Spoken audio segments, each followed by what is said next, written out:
This is the Global News on Atlantic Television Network. First, the headlines. Rivers Assembly clears 9 former commissioners. S Court reserves judgment in Sokoto Guba appeal. Federal government approves 5.1 billion naira for 185 TED fund research. Nigeria's oil output rises 7.7% to 1.4 million barrels per day. France moves to enshrine abortion in constitution. Blessing CEO petitions untouchable over prank. Coach Gases expects difficult test against Eagles.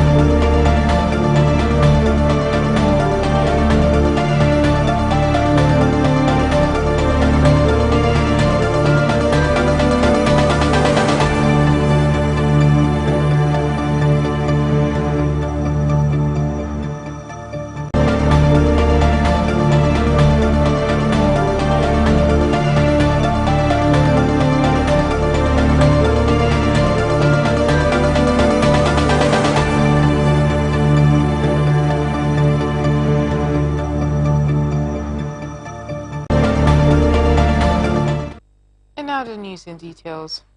Rivers State House of Assembly has rescreened and cleared all 9 former commissioners who resigned from Governor Siminalayi Fubara's cabinet in the wake of the political crisis rocking the state.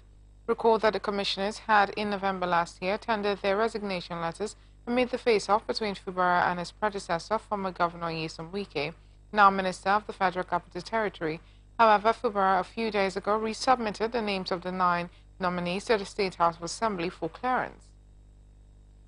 During plenary on Wednesday, the former commissioners were asked to take a bow and leave the chamber. 250 elderly persons, both indigents and non-indigents, selected from the 3 senatorial districts of Rivers State have benefited from the 100,000 naira financial support. The support is administered as Elderly Support Scheme as part of the programs of the Renewed Hope Initiative, the PET project, operating as a non-governmental organization of the wife of Nigerian President and First Lady Senator Oluremi Tinubu. At the event flag-off at Government House in Port Harcourt Wednesday, Senator Tinubu said the program is designed to help every Nigerian to get requisite support they need.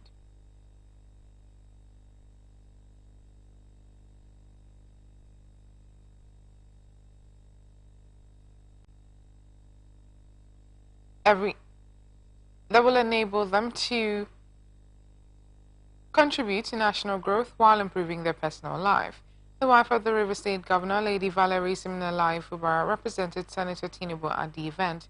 She presented gift items including 100,000 naira each to 250 benefiting elders selected from the 3 senatorial districts of Rivers State, including non-indigents. Senator Tinubu described the event as a significant stride in the collective pursuit to establishing a more inclusive and compassionate society, showing concerns for the elderly citizens. He noted is to prioritize them, which is what the initiative will continue to do as it acknowledges their contributions while giving them support that will cushion the effect of the unique economic and health encounters they face. Nemesis caught up with 5 members of an armed robbery gang on Wednesday, 17th January 2024, as the vehicle collided with a trailer stationed at Ada George Road, Rumokoku in Umpolu Orowurko Mile 3, Diobu axis of Port Harcourt. An eyewitness, Uche Woko, told our reporter that the 5 gunmen had raided a shop along Ada George Chinda axis that deals on wholesale sealed engine oil on Wednesday morning. Woke explained that as the armed robbers, who came with 2 vehicles, were leaving after successfully loading the engine oils and other valuables into their car, when the private security guard, a northerner attached to the warehouse where the sealed engine oil is sold in wholesale, raised alarm which attracted passerby and the police. Other eyewitnesses said 2 of the gang members, however, escaped. SP Grace Iringe Koko, spokesperson for the River State Police Command, told our reporter that the police were giving the robbers chase when they collided with a stationary vehicle. SP Koko disclosed that the suspects were rushed to hospital, where 1 of them were confirmed dead and 2 who were critically injured are receiving treatment. Commissioner of Police River State CP Olatunji Reowandisu has visited the family of late Ndidi Livingstone, the Community Development Committee chairman of Mboshimini, who was shot dead in front of his church by an unknown gunman close to Rumeme waterfront last Saturday. The CP and his management with the Divisional Police Officer, Ajib Division, went to the house of the late CDC chairman, the commissioner, who was received by Godspower Livingstone, the elder brother of the slain CDC chairman, condoled with patients Ndidi Livingstone and her children with other members of the family. He stated that he was empathetic of the family's pain and was moved to come and commiserate with family members and will not leave this matter unattended. The CP further emphasized the need for collaboration in the fight against crime. We need cooperation from every division of society to curb crime. The police cannot work in isolation. We need every support we can get. Godspower, elder brother to the deceased, thanked CP Disu for the reassuring visit and for making efforts to apprehend the killers of his brother. The deceased, Ndidi Livingstone, was shot by armed men as he stepped out of the compound of a church, Peculiar Faith Ministry, on Saturday, January 13, 2024. The killers had laid in wait in a black SUV and sped off after they shot him. The manhunt for the killer squad continues as the police edges closer to apprehending them. Court of Appeal in Abuja has nullified the election of Emmanuel Ukpong Udo as the member representing Ikono-Ini Federal Constituency of Akwa Ibom State in the House of Representatives. Recall that the Independent National Electoral Commission (INEC) had, after a supplementary election in the constituency, declared Ukpong Udo of the Young Progressives Party winner of the February 2015 elections. His victory was, however, challenged by the candidates of the People's Democratic Party, Glory Edit. The Akwa Ibom State National Assembly Election Petition Tribunal subsequently sacked the YPP candidate and ordered a rerun. Not satisfied with the verdict, Ukpong Udo approached the appeal court seeking to set aside the ruling of the tribunal. But ruling on the matter on Wednesday, a panel of the Court of Appeal led by Justice Abba Mohammed upheld the tribunal's verdict, ordering a rerun. It is, however, unclear if the rerun was ordered in the entire federal constituency or in the polling units where INEC had declared the results as inconclusive. Traditional rulers in Anambra State have fought the suspension of one of them, Igwe Damian Ezeani of Neni Inanocha Council area of the state. They said that they were not consulted or informed of the code of conduct which Ezeani was said to have breached, leading to his controversial suspension. Anambra State government had last week, through the Commissioner for Local Government, Chieftaincy and Community Affairs, Honorable Tony Collins, Nwabunwani, suspended the traditional ruler of Neni Domain, Ezeani, for conferring chieftaincy title on Senator Ifeanyi Uba, who hails from neighboring Newi community. The government said the Neni monarch breached a code of conduct for conferring such titles, a claim the traditional rulers in the state have disagreed with. Reacting to the suspension, the monarchs under the umbrella of Anambra State Traditional Rulers Council wrote to the government through the commissioner expressing their annoyance over the way and manner government handled the matter. In a 14-paragraph letter written by their chairman, Igwe Nameka Achebe Obiafonicha, they said the traditional institution of the state feels strongly that the present administration is progressively dehumanizing and depreciating the institution against the trend in the rest of the country, where the federal and state government accords dignity and respect to the institution.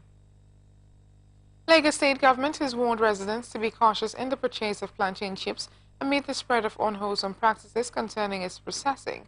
Lagos State Consumer Protection Agency disclosed this in a recent statement in reaction to a viral online picture posted by an eyewitness showing a poisonous plantain chips seller allegedly adding polythene known as rubber into the hot vegetable oil used for frying the plantain. The agency said it is investigating the matter and vowed to punish those responsible for the dangerous practice. Meanwhile, members of the public are urged to assist in calling the attention of appropriate government agencies, including La Scopa, to all unfriendly and unlawful practices among sellers of consumable items that can put consumers' health at risk. Nigerian Army intelligence officers have detained a female soldier, Ruth Ogunleye, after a viral TikTok video alleging sexual harassment by senior officers.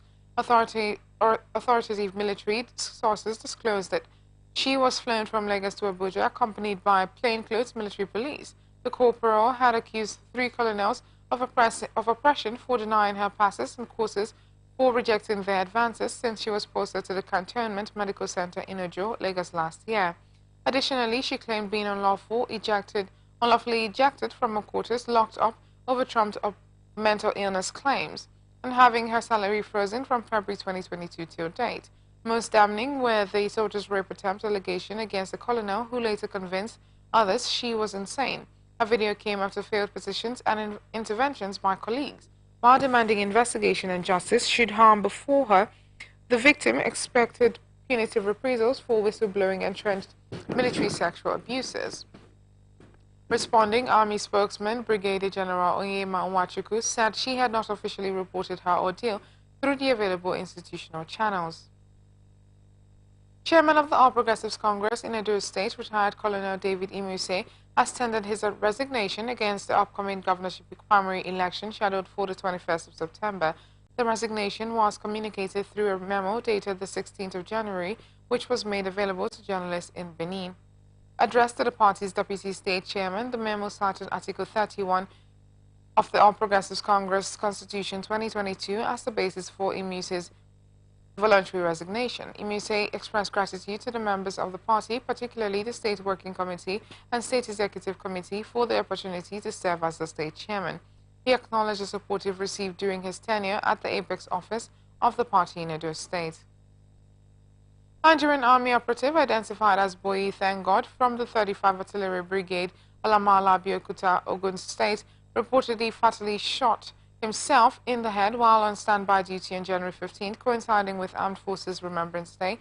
An anonymous Army source disclosed the incident, revealing an ongoing investigation into the soldier's motivation. Another source indicated that the deceased soldier had expressed concerns about unpaid allowances and exhibited signs of depression leading up to the tragic event. Reacting on Atlantic Television Society Watch, a public affairs analyst, Wealth Oduyemi, blamed the incident on corruption as he emphasized on the need for a sensitive government and a working job condition for citizens. Various positions are different for our with the moment someone is not doing what is expected to do with regards to responsibility to be dispensed to the benefit of all. Some of the ripple effects will be what the news is bringing on, you know, because payments and other benefit that is that should naturally, you know, flow probably will be cornered into a corner unaccounted for, and because we're humans with varying capacity to manage situations with regards to depression, with regards to challenging that we are surrounded with, some may not be able to handle. And for thank God, the report has it that he got to that state by the incessant feedbacks of corruption, deprivation, including benefit that is accrued to them will not come on time. While some of his colleagues may be able to handle that, it's quite unfortunate that he was unable to do that, and that degenerated into, you know, depression. And once depression set in and there is no system to help persons with depression status to, you know, come out of it, you will just want to end it all. So it's unfortunate, and you know the essence of this program is also to help sensitize, you know, the populace with regards to, regardless of what you're going through, hang on. There are concerted efforts. It may not be evident now, but with forums as the program, it will go a long way in re-educating the mind and see reason to. Of the headquarters of Boko local government area of Benue State are raising alarm over the whereabouts of their council chairman, Abraham Magba, following his abduction last Friday when some men in police uniform stormed the hotel where he was lodging and took him away. A resident of Boko Town on Tuesday who spoke on anonymity said some policemen besieged Winika Hotel at about 11 p.m. on Friday, January 12th, and went straight to his room, taking him away. Speaking on Atlantic Television Blowout, a public affairs analyst, Dr. Parbon Bani, frowned at developments, stating that a better approach of information dissemination and dispute resolution could help to douse the tension in the public domain as investigation continues. There's people even wear police uniform to go and kidnap. It happened here in Port Harcourt just the other weekend. They wore police uniform and went to somewhere and kidnapped somebody. So the police should come out to tell the public, look, this is not a kidnap case, an arrest from the police, and we are legitimate policemen. So that people will be like, when they also tell others, they will say that, look, these men are not kidnappers, they are police officers. That notwithstanding, I want to say that even when he was arrested and taken to Abuja, from what we are gathering from the reports that the speaker has been invited to come over and all that, I think they need to look at it critically and resolve the issues concerned.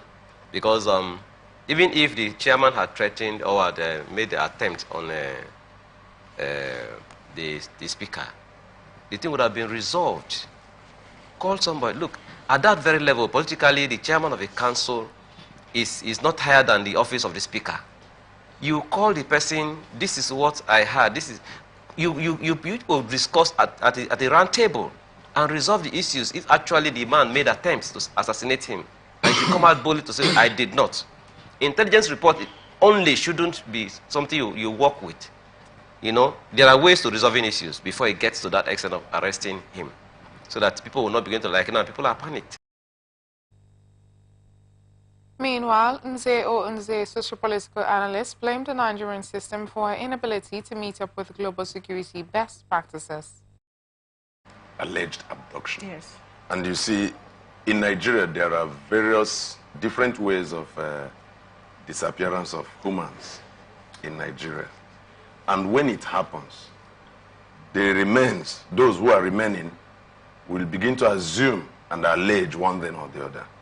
But you could remember that earlier off camera, I've told you that the system is not working right. Yeah. So things are not going well in Nigeria, and everybody should understand this.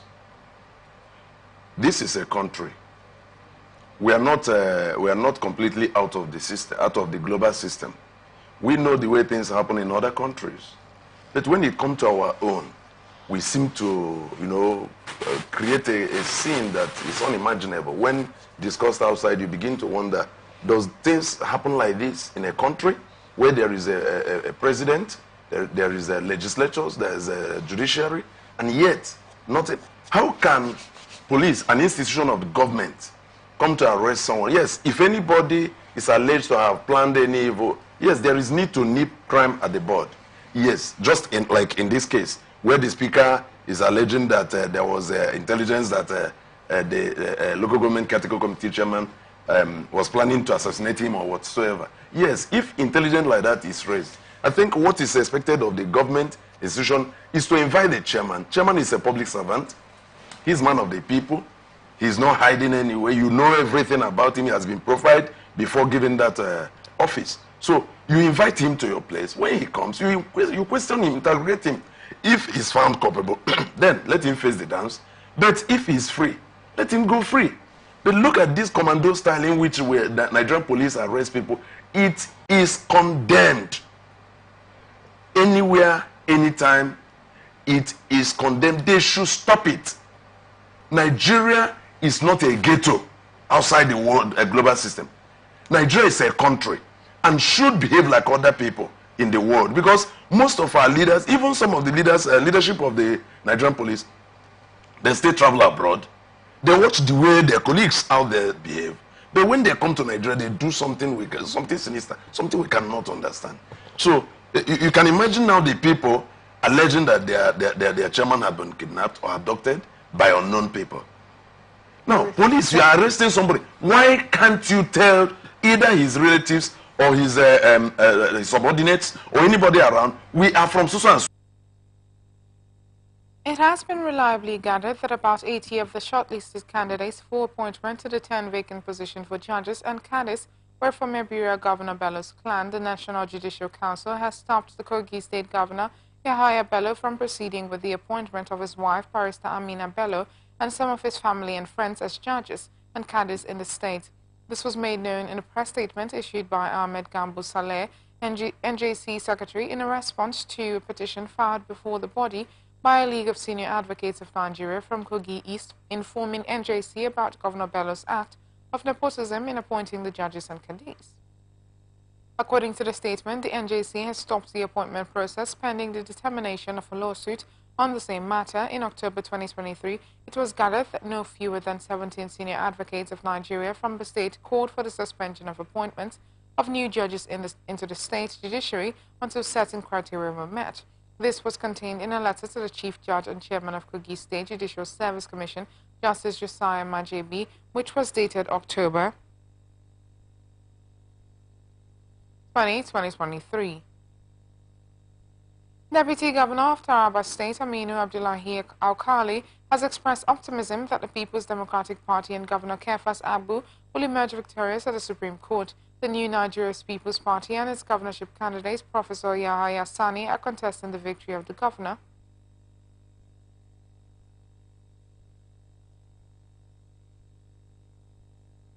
And PDP in the March 18, 2024 gubernatorial election in Taraba State.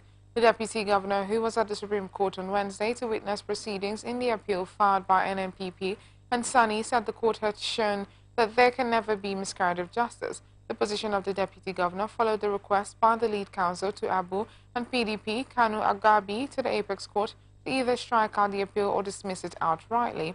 Agabi, who led a retinue of senior lawyers, told the Justice Kudirat Kereke Ekun-led panel of justices that the case of the NNPP and its governorship candidate lacked merit and substance. He said that the appeal was grossly incompetent to be considered because of the several flaws in the way the case was couched and presented at the Apex Court. The Independent National Electoral Commission adopted the arguments canvassed by the governor's lawyer in resolving the dispute on the governorship election. However, lead counsel to the NNPP and Sani Olusegun Jolawu appealed to the justices to allow the case of his clients and grant all the reliefs they are praying.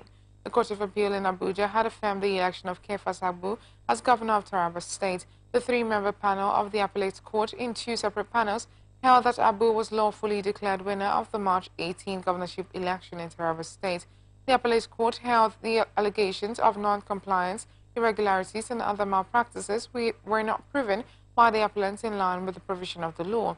In a unanimous judgment delivered by Justice Peter Afen, the Appellate Court had faulted the appellants for dumping documents on the court, stressing that even if there was manifest incidents of malpractices or irregularities on the face of the documents, the appellants ought to have led oral evidence to support the allegations.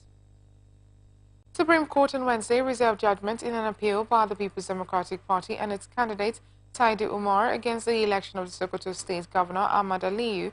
The five-member panel, led by Justice Kudirat Kekere Ekun, adjourned the matter for judgment after listening to the argument from the parties involved in the appeal. The Court of Appeal sitting in Abuja had affirmed Aliyu's election. Umar and the PDP had alleged that Aliyu and his deputy Idris Gober were not eligible to contest the governorship poll. They also alleged that the election was not only marred by irregularities but also not conducted in substantial compliance with provisions of the Electoral Act 2022. The Court of Appeal, however, dismissed the appeal for lacking in merit. Not satisfied, Umar and the PDP approached the Apex Court. Supreme Court has adjourned the appeal by the new Nigeria's People's Party against the Taraba State Governor Kefas Agbu. The NNPP and its governorship candidates, Professor Yahaya Sani, are contesting the victory of the governor and the People's Democratic Party in last year's March 18 governorship election in the state. The Court of Appeal in Abuja had affirmed the election of Agbu as the state governor. The Appellate Court held that the allegations of non-compliance, irregularities, and other malpractices were not proven in the appellants in line with the provisions of the law. At the Apex Court on Wednesday, the NNPP and Sani and the counsel Olusegun Jolawu SAN appealed to the justices to allow the case of his clients and grant all the reliefs they are paying for. The lead counsel to Abu and the PDP, Kanu Agabi SAN, urged the Apex Court to dismiss the appeal. He said that the appeal of the appellants was grossly incompetent to be considered because of the several flaws in the way the case was presented at the Apex Court. After listening to the counsel's arguments, the five-member panel, led by Justice Kudirat Kekere Ekun, reserved judgment on the matter. Jigawa State Governor Malam Umar Namadi has warned beneficiaries of the COVID-19 Action Recovery and Economic Stimulus Program against the diversion or sale of the benefits. The governor issued a warning during the official launch of the intervention program at the State Fadama office in Dutse. Namadi said the program is part of the government's efforts to strengthen post-COVID-19 recovery, improve livelihoods, and promote robust economic growth. He explained that a beneficiary selection and implementation monitoring committee was inaugurated for accountability and transparency. On his part, the chairman beneficiary selection and implementation monitoring committee, Dr. Saifulahi Umar, said the committee adopted a rigorous and scientific methodology for beneficiary and community selection. Police command in Kano has arrested 5 persons for allegedly prompting violence and constituting nuisance while celebrating the Supreme Court judgment on the state governorship election. The State Commissioner of Police, Malam Husani Gumel, said this in a telephone interview with newsmen in Kano on Wednesday. Gumel said some supporters of the new Dangerous People's Party had clashed with those of the All Progressives Congress in Gaya local government area while celebrating the apex court victory of their party. He said that the suspects would be charged to court after an investigation. Gumel cautioned political actors in the state against violence or acts that could prompt violence. He said that the police, in collaboration with other security agencies, have increased security at all the identified locations in the state to forestall breakdown of law and order. Gumel assured of the commitment of the police to provide adequate security for citizens and encouraged them to go about their legitimate businesses. Nigerian Security and Civil Defense Corps has warned Nigerians to desist from any form of criminal vices, saying there will be no hiding place for such persons anywhere in the country. The commandant of NSCDC in the FCT, Olushola Odumosu, gave the warning in when he briefed journalists on the arrests made by the Corps in January this year. According to Odumosu, the command, in redoubling its efforts to reduce crime in the FCT, engaged its personnel and intercepted a 2-year-old father, Chiana Topesa Solomon Tali, from local government area of Benue State, who conspired with another 29-year-old male, Pius Aondoka, to trade his 8-year-old son in Abuja for the sum of 20 million naira. In FCT Command, we are doing our best to ensure that we rid Abuja, FCT, of crime, of criminals, and some very, very useless human beings that are supposed not to be on the streets and are supposed to be kept somewhere, because it is unthinkable how a father will offer the child for sale for whatever reason, be it economic, be it whatever, be it poverty. It is not enough for a father to put a child, 8-year-old boy, up for sale.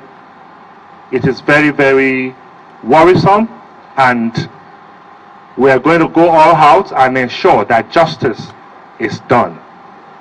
To this end, after the parade, we shall be handing over the suspects and the child to the National Agency for Prosecution and Trafficking in Person, NAPTIP, for further investigation, prosecution, and to eventually reunite the innocent boy with his mother. Right here we have Commandant NSCDC FCT. The Commandant assured the NSCDC is determined to reduce crime and place order and protect critical national assets and infrastructure, restore dignity of life, as well as remove miscreants from the FCT. Minister of the Federal Capital Territory, Nyesom Wike, on Wednesday held a town hall meeting with residents of the Buhari Area Council over the high level of insecurity in the territory. The FCT minister said his administration will make it a Buhari Area Council chairman, royal fathers and residents of Buhari in Buhari Area Council. Wike said that President Bola Tinubu has directed him and all service chiefs to explore all necessary means to bring an end to the kidnappings and killings of residents by bandits in Buhari and other areas in the FCT. He further said the president has approved the provision of all necessary tools and logistics required by security operatives to combat insecurity in the FCT, and as such, there is no room for excuses by security operatives. Now, the Federal Council meeting is taking place, but the Secretariat insisted I must be here today to talk with you, to reassure you that we will not abandon you. Security is one of the key priorities of Mr. President's administration.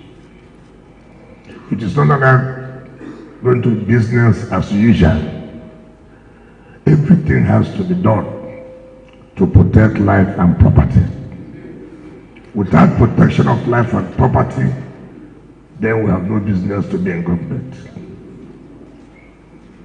My coming here today is to assure you that we are very, very serious.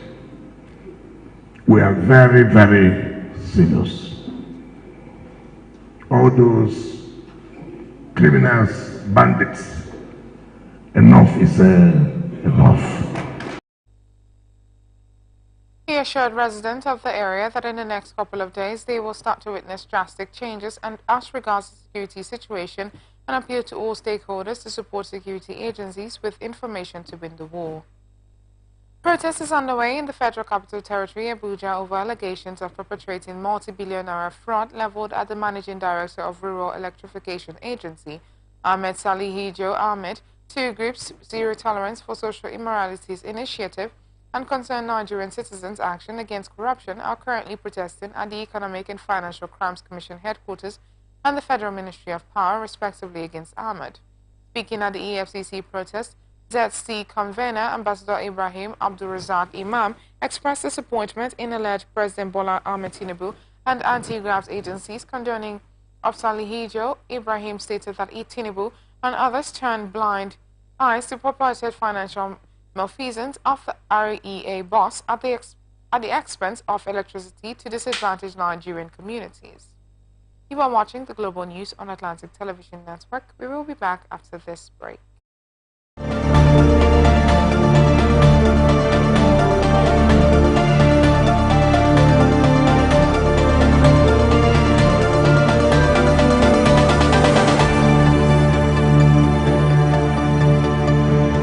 From the lines across the ocean to the land beyond the mountains, through the Sahara, we bring on-spot news, live analysis, expert discussions on trending stories in politics, business, socio-economy, sports, and documentaries. So catch all the updates on the happenings around the globe. Stay focused on the fact today, only on ATN.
This is the Global News on Atlantic Television Network. Now to the rest of our stories. Inspector General of Police Olukayode Betokun has launched a special intervention squad in the Federal Capital Territory to curb activities of kidnappers and bandits, especially in border towns within the territory. Our correspondent gathered that the squad will be in charge of the patrolling and securing the communities within the various borders of the FCT and intervening to curb and mitigate violent attacks in the nation's capital. The Nigerian police force had in late 2023 reviewed that deployment of 40,000 operatives of the Special Intervention Squad who were undergoing training would begin with Katsina and 9 other states, including the FCT. The force headquarters also revealed that the proposed commanders that will be in charge of the squad will be trained in Mexico, while noting that the deployment to the 10 carefully selected states is to pilot the activities of the SIS. Ibitokun further noted that the SIS would be a standby team of specially trained officers to quickly intervene in large insecurity occurrences, adding that it was part of the priority in his administration's endeavor to combat the country's threat of violent crimes. Independent National Electoral Commission has published the final list and personal particulars of candidates for by-elections. This was contained in a statement signed by the National Commissioner and Chairman, Information and Voter Education Committee, Sam Olumekun, on Wednesday. The by-elections will be held on February 3, 2024, across 9 states of the Federation, covering 2 senatorial districts, Ebonyi South and Yobe East. 4 federal constituencies, Shanga, Ngaski, Yari, Federal Constituency of Kebbi State, Surulere, 1 Federal Constituency of Lagos State, Akoko Northeast, Akoko Northwest, Federal Constituency of Ondo State, Anjalingo Yorozing, Federal Constituency of Taraba State, and 3 State Constituency, Guma 1 State Constituency of Benue State, Chibok State Constituency of Borno State, and Chicken State Constituency of Kaduna State. According to Olumekun, the particulars and final list of candidates were published on Wednesday in the Commission's state offices. The Commission appealed to Nigerians to scrutinize the personal particulars of the candidates. Olumekun further noted that the list and personal particulars of candidates for rerun elections to be held on February 3, 2024 were published before the 2023 general elections. Justice Rita Ofili Ajumogobia of the Federal High Court Abuja has nullified the power of the National Broadcasting Commission to impose fines on broadcast stations for alleged breaches of the Nigerian Broadcasting Code, delivering judgment in a suit instituted by the Media Rights Agenda against the NBC following the Commission's imposition of fines of 5 million naira each on a television station and 3 paid TV platforms in 2022 for allegedly undermining Nigeria's national security by broadcasting documentaries on banditry in Nigeria. Justice Ophelia Ajumogobia held that the NBC be not a court of law acted above its powers by imposing such fines. The judge declared null and void the provisions of the Nigerian Broadcasting Code authorizing the National Broadcasting Commission to impose fines on broadcast stations for alleged breach of the code, as it ruled that administrative and regulatory bodies could not exercise judicial powers. The judge commended MRA for challenging the NBC's action and issued an order of perpetual injunction restraining the Commission or anyone acting on its behalf from further imposing any fine on any media platform or broadcast station in Nigeria for any alleged offence committed under the Nigerian Broadcasting Code. An Abuja-based lawyer, Uche Amolu, had filed a suit on behalf of MRA asking the court to hold, among other things, the NBC's action of imposing a fine on each of the media's platforms and the station for broadcasting a documentary about the state of banditry and security in Zamfara State is unlawful and unconstitutional and has a chilling effect on the freedom of media to impart information and ideas. Newly appointed Permanent Secretary of the Federal Ministry of Education, Didi Walsin Jack, has promised to reward outstanding performance. She made a promise on assumption of duty at the headquarters of the ministry in Abuja. The PEMSEC, who was received by the director overseeing the office of the Permanent Secretary, Alhaji Zubairu Abdullahi, and other directors in the ministry, said inefficiency, incompetence, infraction, or dereliction of duty impacts the people directly and increases their sufferings. She urged members of the management and staff of the ministry to focus on using education to foster the development of all Nigerian citizens to their full potential by promoting a strong, democratic, egalitarian, prosperous, indivisible, and indissoluble sovereign nation. The Permanent Secretary assured that as the Chief Accounting Officer of the ministry, she would do everything within her powers and authority to ensure reward for outstanding performance, affirming that this will encourage excellence and meritocracy and ensure high levels of staff motivation. Inefficiency and dereliction of duty impact lives directly. So we must use education to uplift every Nigerian to their full potential, contributing to a stronger, democratic, and indivisible nation under God. Embracing the FCIP 25, we aim to transform public service delivery, enhancing our nation's development trajectory. We can rewrite the narrative through capacity building, talent management, performance management systems, and innovation, dispelling the myth of poor performance in the public sector. In doing so, we will become a stronger, democratic, and prosperous nation. Let us rekindle the spirit of service that once characterized the Nigerian public service. It is time to lead excellently, implementing community-driven projects that shape our nation's destiny.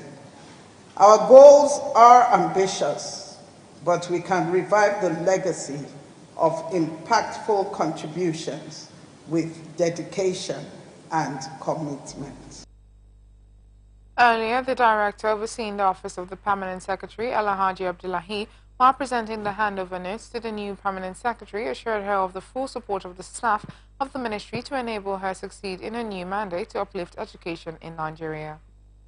Similarly, new deployed Permanent Secretary to the Federal Ministry of Environment, Mahmoud Adam Kambari, says he is committed to build upon the ministry's achievement, legacies, and more zealous to play his role within the Ministerial Performance Board.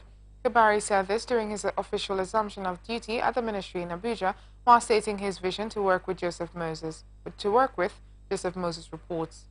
The newly deployed Permanent Secretary to the Federal Ministry of Environment, Mahmoud Adam Kambari, says he is committed to build upon the ministry's achievements, legacies, and more zealous to play his role within the Ministerial Performance Board. Kambari said this during his official assumption of duty at the ministry in Abuja, stressing that he would be diligent while delivering his service, as President Tinubu will assess his work quarterly. As we embark on this journey together, I want to commend the incredible work that has been done by each and every one of you under the visionary leadership of the honorable ministers. This ministry has had a rich history of achievement and legacies, and I am committed to building upon them. I will be committed to play my role in executing the Ministerial Performance Board that, if you remember, we signed that one with Mr. President. And I have to tell you the truth, that performance bond is a very serious issue with this government, because we will be assessed on quarterly basis. Quarterly basis. That means the first assessment is coming up, say, around March. And government is serious, because I was in the retreat. I don't know whether you are there in the Farm 6, the cabinet retreat. Okay, yeah, okay. So actually, the government is serious about it. This is the basis of assessing the directors, the permanent secretaries, and the ministers. And this, Mr. President emphasized that anybody that is found wanting, they will show him the way out. He added that he would drive the full realization of digital policy of government and electronic content management in the ministry, while constructively engage with the strategic partners and critical stakeholders locally and internationally towards fulfilling the mandate of the ministry. The Presidential Priority and Deliverables 2023 and 2027 to 2037 signed with the Mr. President, as well as ensuring the alignment of activities of the ministry with the Pillar 6 of the Federal Civil Service Strategy and Implementation Plan 2025. This will entail strong commitment to drive the full realization and digitalization of government activities. That's we are talking about ECM. The earlier we accept digitalization, the better for all and every one of us. the government is very serious about it, and they have a target, they have put a timeline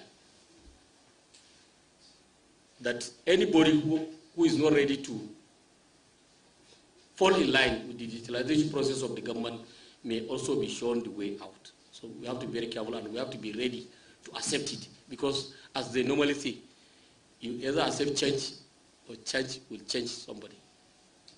So please, we'll drive that one, and I want you to be the soldiers that will help me to deliver the issue of digitalization. Please, let us leave a legacy. I will welcome suggestions and advice on how to move the ministry forward as we constructively engage with our strategic partners and critical stakeholders locally and internationally towards fulfilling the mandate of the ministry. This can also be achieved when we work as a team in strict adherence to code of ethics, external rules, and regulations in conduct of government business.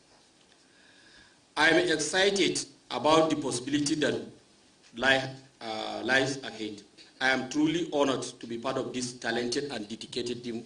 Earlier, the director overseeing the Office of Permanent Secretary in the ministry before the arrival of the Permanent Secretary, Mr. Lawrence Adigwe, assured the new Permanent Secretary of all directors' support and loyalty for the success of his assignment in the ministry.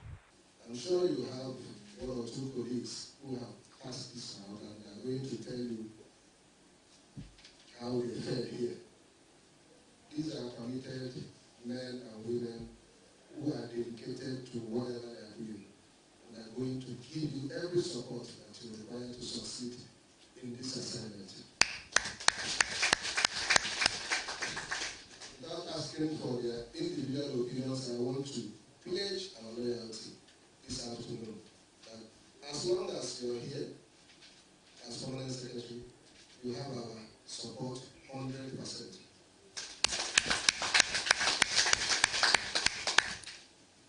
Maybe by the time you settle in properly, we'll begin to take briefings from the various departments and agencies. That will give you a good understanding of what the environment is about, and then why we are among the top-rated ministries today. Joseph Moses, Atn News, Abuja. Federal government has approved the sum of 5.1 billion naira for the funding of 185 successful research proposals under the Tertiary Education Trust Fund National Research Fund 2023 grant cycle. The approval is in continuation of efforts aimed at boosting research and development for economic and technological development in Nigeria by President Bola Ahmed Tinubu's administration. The approval, which was conveyed by the Minister of Education, Professor Tahir Maman, followed the report of the TED Fund National Research Fund Screening and Monitoring Committee, which recommended the funding of the 185 research proposals after a rigorous screening exercise that commenced in March 2023, with the receipt of 4,287 concept notes from prospective applicants. Recall that the National Research Fund grant was introduced by TED Fund to encourage cutting-edge research, which explores research areas relevant to societal needs of Nigeria, such as power and energy, health, security, agriculture, employment, wealth, creation, etc., in line with its mandate. Climate Sustainable Development Network held the post-COP28 multi-stakeholders consultative dialogue meeting in Abuja with the theme Unpacking COP28 Outcome and Accelerating Nigeria's Climate Action. Chairman Board Trustee Climate Sustainable Development Network, Professor Ibrahim Choji, said Nigeria as a nation is extremely vulnerable to the crisis of climate change, with witnesses on the devastating impacts from the encroaching deserts in the north to the erratic floods in the south, which has become a threat to the nation. This meeting, which is the post-COP28 multi-stakeholders consultative workshop, arrives at a critical juncture for our nation and the world. The echoes of COP28, with its triumphs and shortcomings, still reverberate, urging us to dissect its meaning and translate its pronouncements into tangible action. For Nigeria, a nation extremely vulnerable to the vagaries of a changing climate, the stakes are particularly high. We are already witnessing the devastating impacts from the encroaching deserts in the north and to the erratic floods in the south. Our livelihoods, our ecosystems, and the very fabric of our existence are definitely under threat. Yet, amidst this daunting reality, COP28 offered a glimmer of hope. The historic agreement to transition away from fossil fuels represents a monumental step forward. The establishment of a loss and damage fund acknowledges the injustices borne by vulnerable nations like ours. These are victories worth celebrating, but they are just the first chapters in a long and arduous story. Georgie said unpacking the COP28 is only mainly an academic exercise, but exercise introspection and strategic plannings to accelerate climate actions on Nigerian soil. Unpacking the COP28 outcome is not merely an academic exercise. It is a vital exercise in introspection and strategic planning. We must, in this meeting, dissect its implications for Nigeria, identify the opportunities it presents, and most importantly, chart a roadmap for accelerating climate action on our soil. This workshop, I must also add, is our collective crucible. It is where government officials, civil society leaders, private sector giants, academics, and everyday citizens come together to forge a common vision for our country. The patron of the group, Honorable Sam Onuigbo, said Climate Sustainable Development Network are bringing about 300 organizations that are at the frontier of championing climate action and sustainable development across all nooks and crannies of Nigeria. One of the greatest honors of my life, to be found worthy to be one of the patrons of this remarkable network.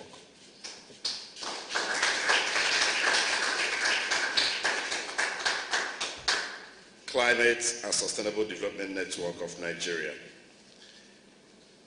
CSD nets unparalleled efforts at bringing together about 300 organizations that are at the frontiers of championing climate action and sustainable development across all nooks and crannies of Nigeria, reflects a well-thought-out plan anchored on sound principles. These principles include equity and large-scale vertical integration of climate action. I must say that this is a very good time for CSDVNet to continue to thrive. It is often said that great oaks from little acorns grow. Members here, therefore, members of the you are already strategically equipped to benefit from the remarkable leadership in climate action being exercised by President Bola Tinubu, GCFR. Senior Climate Change Advisor, African Union, Dr. Sam Ogala, stressed that African is a solution to the climate sustainable change. The continent holds around 65% uncultivated arable land, global arable land. Here on this continent, we have over 70% of renewable energy capacities, potentials. Again, the continent has the youth population to its advantage that can feed Africa and feed the world. You're talking about transitioning into renewables. We are talking about clean energy that the world wants to drive us to and what we are embracing. But the critical element of that transitioning are the critical, or what we call the green minerals. Africa continent hold more than half of the critical green minerals globally. Who says Africa cannot provide solution to the global crisis and take leadership? But the narrative over the years have been that we've just come with a beggar mindset and ask the global north to save the dying African world. If you want us to switch to renewables, electric vehicles, and all the things you want us to do, where are you going to get the mineral from? It is on our soil. As part of efforts aimed at tackling the ravaging insecurity across the country, Chairman House of Representatives Committee on ICT Stanley Olajide has reiterated the 10th Assembly's resolve towards the passage of bills on state policing. Olajide, member representing Ibadan North-Southwest of Oyo State, who gave the assurance during a press briefing held at the National Assembly Complex, Abuja, commiserated with Oyo State government and families of victims of the explosion which occurred in Ibadan on Tuesday night. The lawmaker expressed the belief that community policing is actually one of the very smartest ways to police the people, adding this will allow somebody who sees something or somebody who knows something to speak out at the right time. According to the member, failure to do so would cause a situation like this, what occurred in Ibadan. He said the bill on state policing will be reintroduced as a matter of urgency so to get the right support needed to pass the legislation as soon as the House reconvene. While reacting to the Tuesday explosion, Olajide, who applauded the prompt intervention of Governor Seyi Makinde and all the first responders, noted efforts are ongoing to nip the situation in the bud. Community policing is actually one of the the smartest way to police your people. Somebody sees something, somebody knows something, they need to speak at the right time. Failure to do so will cause situations like this. So we are going to reopen that, because remember, we've also been talking about state police, we've been talking about community police. So I think, situation like this would actually present an urgency to the matter, so that way we can get the right support that we need to pass whatever legislation that we need to pass for this. So definitely we're going to pick this up, and it's going to be in the front burner of the activity of the House as soon as we reconvene as a House. I just want to further reiterate the position of my colleague that there is need for physical federalism, and that can lead us quickly to having state police. I believe that the president that we have has campaigned based on these promises, and I think and I know that is going to work with the National Assembly to ensure that we have state police. While commending Governor Makinde for his timely intervention to curtail the ugly incident, Olajide, Oyo State caucus in the House of Representatives will cooperate with the state governor and offer all the support needed so that Nigeria can move forward and use what has happened in Ibadan as a lesson learned, as well as stop similar occurrence in other parts of the country. On his part, Ademorino Kuye expressed condolence to the government of Oyo State and families of victims, commiserated with the people who have lost a lot in this act of criminality by other illegal miners. He emphasized the need for fiscal federalism, noting that this leads to the creation of state police. And now to business news. Capital City Development Limited sensitizes Nigerians and Rivers people on prominent key appearances from the real estate industry nationwide, including working subsidiaries of Capital City Development Group, such as the Capital City Estate, Africor, the Construction Facility, and Property Trade Limited. The industry event aimed at sensitizing the populace and major industry players on the significance of role of a vibrant real estate sector to both individual, national, and sustainable economic growth. Highlights of the event includes awards to deserving staff of the company, raffle draws with gift items such as plasma television, automobiles, landed properties presented to winners, amongst others. Speaking at the event, the convener and group managing director, Capital City Development Limited, a real estate firm, architect Uche Kalu, spoke on the significance of real estate development and sustainability to national economic upgrade, including human capital development.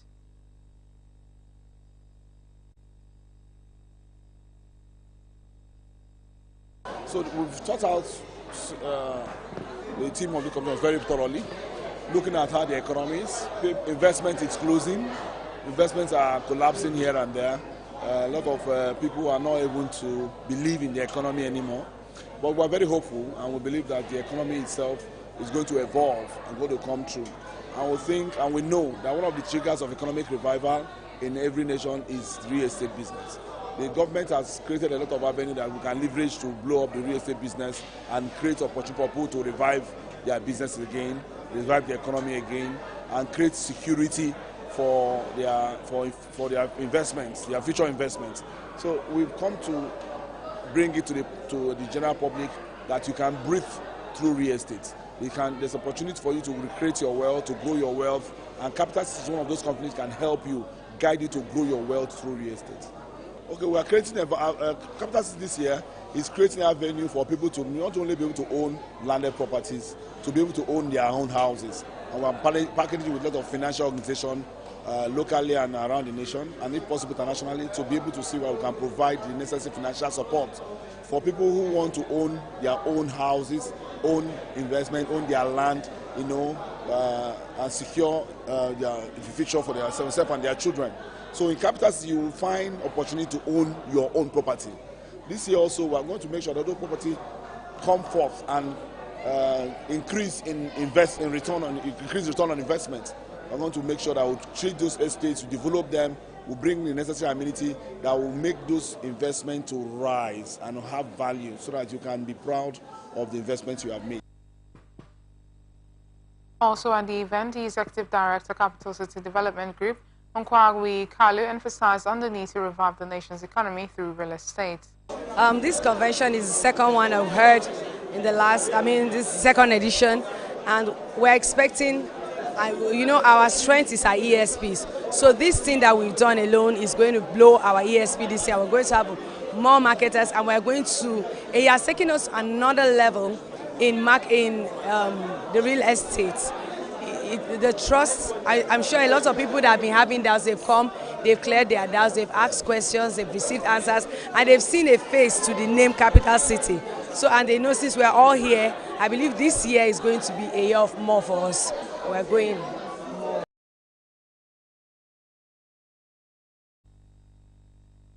On her part, Esther Ekweme, Capital City Group General Manager, said Capital City Real Estate is saddled with the task of helping the individuals and the corporations to make wealth at ease. Also, the lead speaker, Pastor Siri Wisdom, also Capital City Development Manager, South Zone, spoke on vision expansion. Capital City Development Limited is very passionate because we're in the real estate industry. But we are passionate about bringing change and helping people and corporations realize their real estate dreams. By using the team brief, we are saying that real estate can breathe life into people's dreams. I mean, who doesn't want security? Who doesn't want financial security, home security? Who doesn't want investment security? Who doesn't want to own a home? Who doesn't want to earn proceeds from their real estate investment? I mean, breathing is something that comes naturally to everyone. You don't force yourself to breathe, you just naturally breathe. So investing in real estate should be something that is like second nature to you. Investing in real estate should be easy. And you see, it's that ease and order that Capital City brings. I want to show people how they can live, because real estate, this industry, is one that every other industry feeds from. You get oil from the land. I mean, you get trees from land, converted to food, converted to clothing. I mean, it affects every other industry. So what we are saying is, partner with us in real estate industry and breathe. Find the ease that you would want to secure a lifetime investment and to give you joy and pleasure. Capital City actually started through one of my teachings, and the teaching was the wisdom to build. I taught the wisdom to build 2015, and he had it. By 2016, he has stepped out in 1 year after to begin to apply that. So now we're almost going to 10 years that he had been applying that. By next year, it will be 10 years. But I want you to understand something. He decided to step out to do something with what he learned. Capital City is an example that when you step out in faith, God can surprise you. So my advice for you who attended this section, the convention was powerful, full of wisdom, full of interaction, but more importantly is for you to realize that the purpose of knowledge is not storage but usage. Go and use what you have learned and begin to change your life forever. Real estate is one of the top 3, sources of, funds and money making in our world globally. So you want to tap into it and be a part of it in different ways. Of course, the convention was a big success. I'm very delighted. Special thanks to all our guests. It's expected that this convention is going to help Capital City realize its target for the year 2024. One of the things I expect from this convention is expansion from our ESP database, and of course expansion to several other cities in Port Harcourt, because we targeted the major cities in Port Harcourt in the broadcast of this very convention.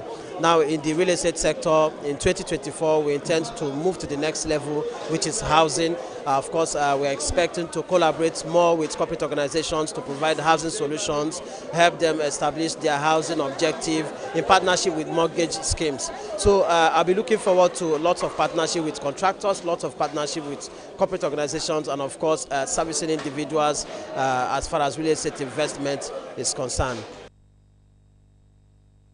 Nigeria's oil output rose month-on-month by 7.7% to 1.4 million barrels per day in December 2023 from 1.3 million barrels per day recorded in the preceding month of November 2023. Organization of Petroleum Exporting Countries disclosed this in its monthly oil market report obtained by newsmen, adding that the data were based on information from secondary sources. According to the January 2024 MOMR, Nigeria remains the highest African oil-producing and exporting nation, while Equatorial Guinea comes last with only 55,000 barrels per day. However, Nigeria can also produce between 300,000 to 400,000 barrels per day of condensate light crude that attracts higher prices like Bonny Light in the international market. And now to international news. 23 people have died after an explosion at a fireworks factory in central Thailand on Wednesday. Images shared by the local rescue service showed metal debris littered on the ground and a huge plume of black smoke. The blast occurred near Salakau Township in central Southern Buri province. There was no indication of what may have caused the explosion. However, Natapart said officials were investigating what may have triggered the incident. Police officers said the surrounding area had not been damaged. Police Lieutenant General Nayawat Fasem Shid told AFP Prime Minister Shretha Thavisin, currently in Switzerland for the World Economic Forum, had been informed of the incident. He said that officials were sealing the surrounding area and would begin to identify the bodies once the situation has stabilized, without going into further details. French lawmakers took a first step Wednesday towards anchoring access to abortion in the French Constitution, a controversial project with many hurdles still to clear. Parliament's Laws Committee approved draft language that would offer women a guaranteed freedom to end pregnancy, stopping short of a full right to abortion. The wording reflects the difficult balancing act for President Emmanuel Macron's minority government, which must assemble a 3/5 majority of members in both the National Assembly, Lower House and Senate to change the Constitution. The Conservative Republicans and far-right National Rally are especially concerned about the prospects of change. Ministers aim to provide constitutional protection for this freedom without freezing current legislation nor creating a kind of absolute unlimited right to abortion, just as Minister Eric Dupont-Moretti told the committee on Tuesday. He added that the language must be sufficiently flexible to allow lawmakers to continue their work and craft a satisfactory balance, especially in light of technological, medical, and scientific development that could take place. And now to entertainment news. It was a memorable and classic appearances and sober reflection as indigents, well-wishers, and stakeholders in the entertainment industry convened in commemoration of Sir Rex Jim Lawson's Day, a legend and Afro high-life icon in Buguma City of River State. OOV, the event came with highlights significant of major throwback on the life attributes and musical career of the icon Rex Jim Lawson and the prospects of high-life music in the entertainment industry. Special guest appearances include Papa Tony Odili, Otho Peppo, Junior Kofi Black, Roland Ibama, country classics, and a host of high-life music lovers in Calabar Kingdom. Speaking at the event, stakeholders lauded the commemoration as they maintained that Rex Lawson's Day in Buguma is an iconic feat in remembering one of the high-life legendary of all time. Over the years, Best Jim Lawson has been celebrated at different places, but for the first time, we said it is time to bring our hero home.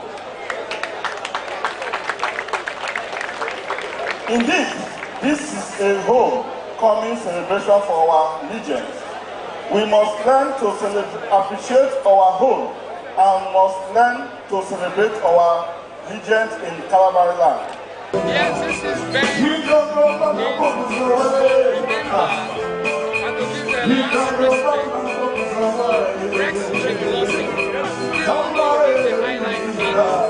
it's one of the best, one of the biggest in the world of my life, and it's from the area, and so the honorable, the executive chairman of the has decided the and it's an event to mark the highlight. Papa Soyo is the senior responsible. Continue work under responsible. That cannot be forgotten in the history of this world. He came in as a young man from the chief James Lawson house. His father's name, his father was a chief, and his mother is Awo. Awo is from the eastern part of Nigeria. His father married her from there. Because she was our brother to Bukuma. She gave birth to all of them died. James Lawson was a physician. And when he was born, his father said, don't call him a financial sinner. Because anyone he calls him dies. So James Lawson grew up as a man answering a record, which is a man, don't call him a sinner. Ladies and gentlemen, when he came he to say our father is not the daughter in that accident. He called himself the other one, Jim Lawson, is his father's name.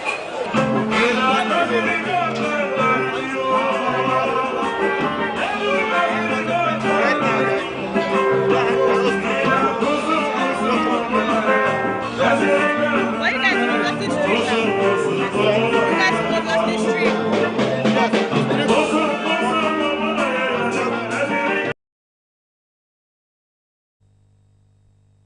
They expressed gratitude for a life well spent, a patriotic and well-deserving indigene of Buguma.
Controversial self-acclaimed relationship expert Blessing Okoro, popularly known as Blessing CEO, has written a petition against popular prankster Untouchable following his recent prank arrest on her.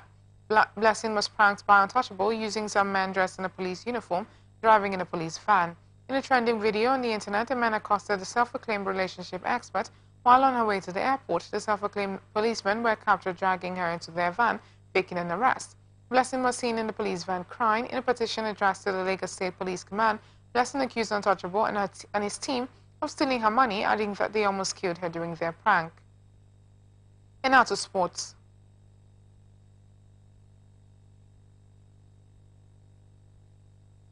Cote d'Ivoire head coach Jean-Louis Gasset is expecting a difficult test against the Super Eagles of Nigeria.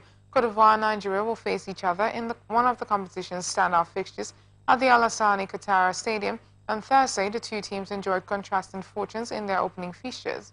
The Elephants defeated Guinea-Bissau 2-0, while the Super Eagles played a 1-1 draw with Equatorial Guinea. Despite Nigeria's slow start, Cassette predicted the Super Eagles will make things difficult for his team. And that's the global news for tonight. Before we go, another look at the major stories. Rivers Assembly clears 9 former commissioners. As court serves judgment in Sokoto Guba appeal, FG approves 5.1 billion naira for 185 TED fund research.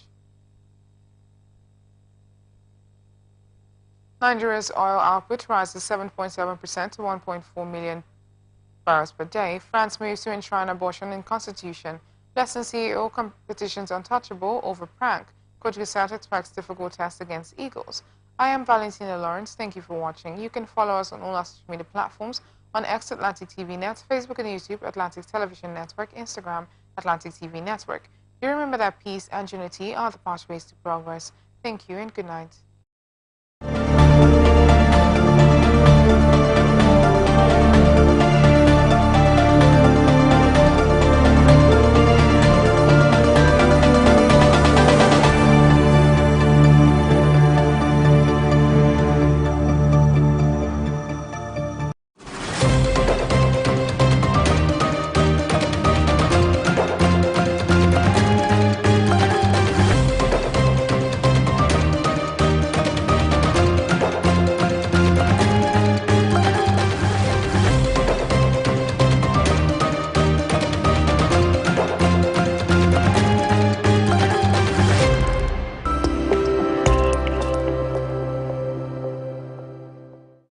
From the line across the ocean